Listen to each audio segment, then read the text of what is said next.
Hello' বন্ধুসকল, মই মিৰাজুল। আপুনি দেখিছে ডেইলি ব্লগ। আজি গৈ আছোঁ চুটুকিৰাৰ পাৰ খেলপথাৰত, য'ত অনুষ্ঠিত হ'ব যে ছোৱালী ফুটবল খেল।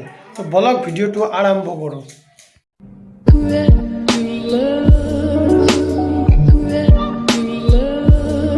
তো মই এতিয়া ইণ্ট্ৰডিউচ কৰাই দিম যিসকল খেলুৱৈ আহিছে, ক'ৰ পৰা আহিছে, সিহঁতে আৰু খেলখনত আহি কেনেকুৱা লাগি আছে সকলোখিনি মই তেখেতৰ মুখেদি শুনিম অলপ। তো আপোনালোকে ক'ৰ পৰা আহিছে? ৱেষ্ট বেংগলৰ টিম কোনটো হয়? ৱেষ্ট বেংগল এইটো ন? তো আপোনালোকে এইটো ক্ৰিকেট যে খেলিব আহিছে, কেনেকুৱা লাগি আছে আপোনালোকৰ? ঠিক আছে, বাংলাতে বলতে পারো, অসুবিধা তুমি বলো। তুমি একে বলে দাও কি? হ্যাঁ হ্যাঁ, মানে আপনারা এখানে খেলতে আসছেন, আপনাদের কিরকম লাগতেছে? ভালোই লাগতেছে। ভালো লাগতেছে না? নতুন জায়গা। প্রথমবার। আচ্ছা, ঠিক আছে, আপনারা খেলবেন, আপনাদের মানে বেস্ট অফ লাক থাকলো। Thank you. যাতে খেলটা মানে আপনারা ভালো করে উপভোগ করতে পারেন আমাদের এই জায়গার মানুষগুলোকে। ঠিক আছে, ঠিক আছে, বেস্ট অফ লাক। আপনারা ঠিক আছে। কেনেকুৱা লাগি আছে আপোনালোকৰ? ভাল লাগিছে ন? নিশ্চয় আপোনালোকে খেলখন ভালকৈ খেলি দেখুৱাব। যিমান পাৰোঁ ভালকৈ হয় হয়, ঠিক ঠিক আছে, ঠিক আছে। আৰু আপোনাৰ ক্লাবটোৰ নাম কি আছিলে? দুধনৈ FC ন? ঠিক আছে, আপোনালোকে বেষ্ট অফ লাক থাকিল, আপোনালোকে ভালকৈ খেলিব দেখুৱাব। ঠিক আছে, ঠিক আছে। তো খেলুৱৈবোৰে খেলপথাৰৰ ভিতৰলৈ সোমাই আছে। তো খেলখন এতিয়া আৰম্ভ হ'ব। তো আপোনালোকে ভিডিঅ'টো চাই থাকিব। যদি ভিডিঅ'টো ভাল লাগে লাইক কৰিব, শ্বেয়াৰ কৰিব, আৰু যদি ভিডিঅ'টো ইউটিউবত চাই আছে চেনেলটো ছাবস্ক্ৰাইব কৰি ন'টিফিকেশ্যন অন কৰি দিব, আৰু যদি ভিডিঅ'টো ফেচবুকত চাই আছে পেজখন ফ'ল' কৰিব আৰু ন'টিফিকেশ্যন অন কৰি দিব।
মেচখনত দুটা দলে দুখনকৈ গ'ল দিয়ে আৰু মেচখন ড্ৰ হয় তেতিয়া কমিটিৰ সিদ্ধান্ত মতে প্লান্টি হয় আৰু মেচখনত দুধনৈ FC জিকে। তো ধন্যবাদ, আজিৰ ভিডিঅ' এইখিনিয়ে।